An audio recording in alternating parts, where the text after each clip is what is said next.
తమ సమస్యలు పరిష్కరించాలని రాష్ట్ర వ్యాప్తంగా ఆశా వర్కర్లు ఆందోళన బాట పట్టారు.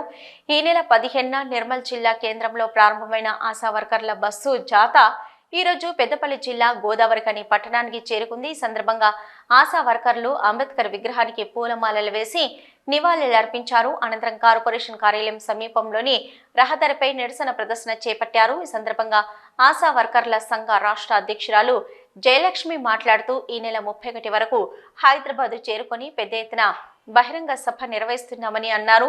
ఎన్నికలకు ముందు కాంగ్రెస్ పార్టీ ఇచ్చిన హామీలను నెరవేర్చాలని అన్నారు. నెలకు 18,000 వేతనంతో పాటు ఈఎస్ఐ, పిఎఫ్ సౌకర్యం కల్పించాలని డిమాండ్ చేశారు. ప్రస్తుతం జరిగే అసెంబ్లీ సమావేశాలలో నిర్ణయం తీసుకోవాలని పేర్కొన్నారు. లేదంటే నిరవధిక సమ్మెకు పిలుపునిస్తామని హెచ్చరించారు.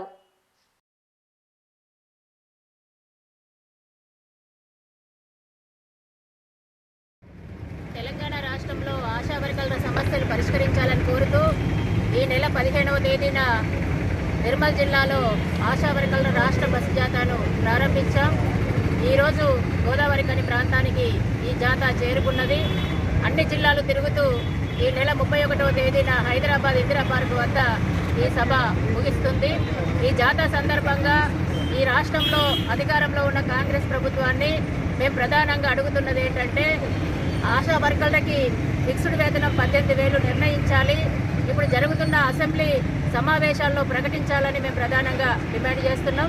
అట్లాగే పిఎఫ్, ఈఎస్ఐ సౌకర్యం కల్పించాలి, ఉద్యోగ భద్రత కల్పించాలి, ఇన్సూరెన్స్, మట్టి ఖర్చులు, ప్రమోషన్లు, రిటైర్మెంటు, పెన్షన్ ఇవన్నీ కూడా మేము చాలా డిమాండ్లను ఇప్పటికే ఈ రాష్ట్ర ప్రభుత్వానికి అనేక సార్లు తెలియజేశాం. అనేక సార్లు చర్చలు కూడా జరిగినాయి.